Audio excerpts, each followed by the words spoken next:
Damn.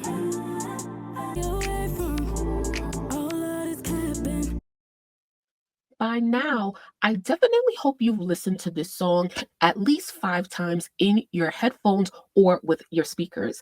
As you all know, Nicki Minaj and Juice World dropped their latest collaboration, Insecure, on all platforms. And I definitely wanted to come and talk to you guys about it. I didn't even think I was going to be ready so fast to talk to you guys about it. But regardless of what I'm going to say, just know that I definitely gave it a chance. Okay.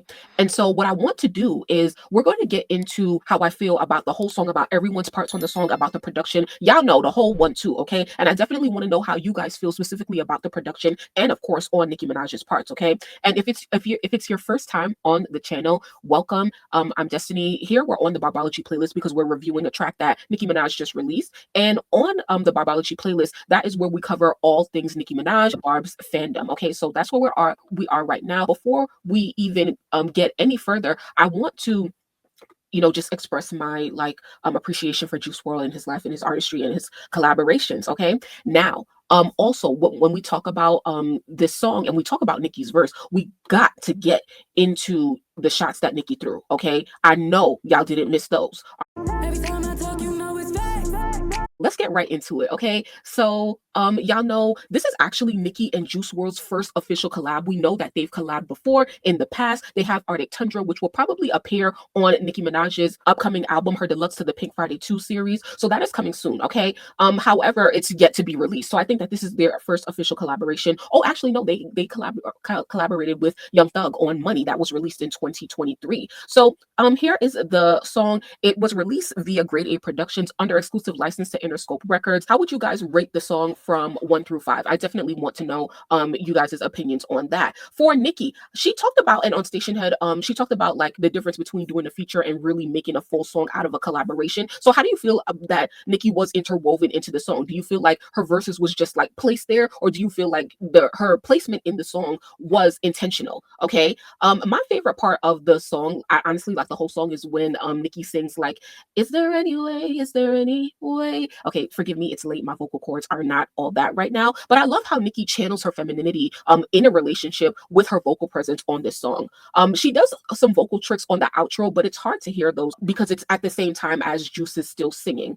But actually want to call specific attention to when Nicki said, "Is there any way? Is there any way?" And that was like after she did her first rapping verse. And I love that part specifically because I just love how Nicki always infuses her soft melody along with her like hard one pause. I don't know how to explain that, but like, "Is there any way? Is there any?" You guys get what I'm saying. I know y'all get what I'm saying, especially the real barbs out there. Okay, make sure you like the video if you get what I'm saying. As for Juice, he definitely came on the song well. I like his flow on it. I like how he approached the beat. I love how his flow was like his syllables were like hitting the slaps of the beat. The chorus absolutely slaps. Halsey was also featured on the background vocals of the song. She doesn't have feature credit on it, which I kind of feel a little bad for her. Not gonna lie, because this is a great collab to be credited on. Regardless, she's on the background vocals and is probably still getting a credit in her percentage that's due. Every time I talk, you know it's facts. I love the production on this song. It was airy starting off the song. It was really airy and it was actually heavenly.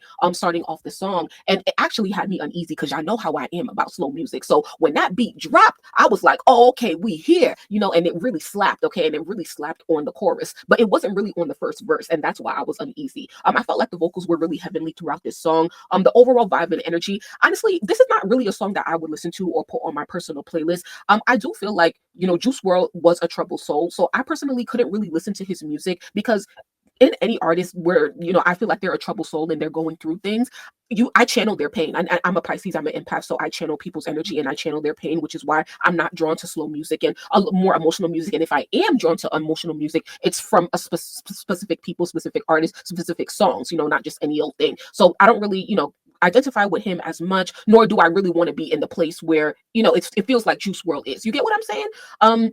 But I still appreciate, like his sound and his artistry. Let's really get into Nicki's verse. And it's crazy how Nicki literally started her verse whacking Doja allegedly so hard. So let's get to the lyrics real quick. And Nicki, she sounded actually beautiful while singing this first line.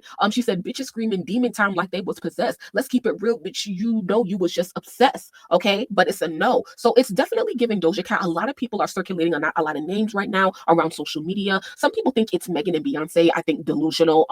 And I think, and who else? Oh, Cardi, because Cardi says demon time as well. Beyonce says, every time I talk, you know it's on my demon time, I started OnlyFans in her collaboration with Megan Thee Stallion. But I don't believe that that's for them. I personally believe that it is for Doja Cat because y'all know that that was her whole theme for her most recent era, Scarlet, her most recent album. Doja Cat, we've talked on this channel about Doja Cat sneak dissing Nicki Minaj in her songs and in her singles and throughout, her albums and stuff like that. So we've been catching it, and it sounds like Nicki been catching it as well. Okay, so I'm here for it. No shade. I'm definitely here for the shots that Nicki is throwing at Doja Cat. Definitely let me know how you guys interpreted it and keep it cute in the comments as well. This is really important because this is the clearest whacking that Nicki Minaj has ever given Doja Cat. This is the clearest that it feels like she's ever really dissed her before, really came at her. Okay. And so when you're at this point, it's clear tension, right? I hope that Nicki is prepared for whatever is to come. However, Doja is not so confrontational. And so the ball in my mind is in Doja's cat now in order to respond. However, since Nicki's whacking was clear, her response has to be clear as well,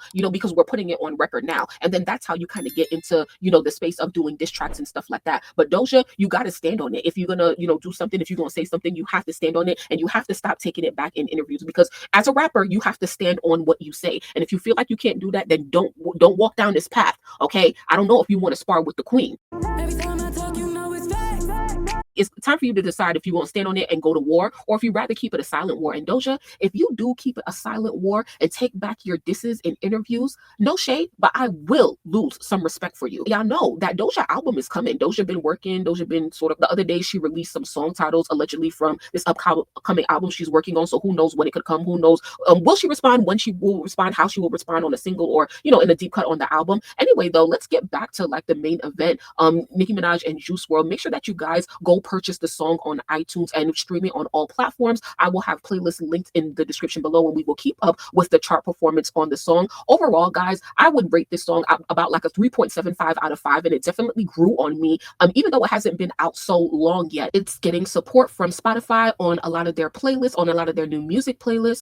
Every time I talk, just make sure that you guys look out for updates. I'll definitely try to have some updates on the charts for you guys as we go through the first week of tracking. But make sure that you guys stay tuned to the channel, because I will be uploading some audio from what Nicki's talking. She's been talking about the song, giving more, background on how the song came about and her relationship with Juice WRLD and any other thing. So make sure that you guys subscribe and you guys add the Barbology playlist to your library so that you guys never miss when I upload or when I go live. I definitely hope to speak with you in the coming days. Please like the video. Okay, peace.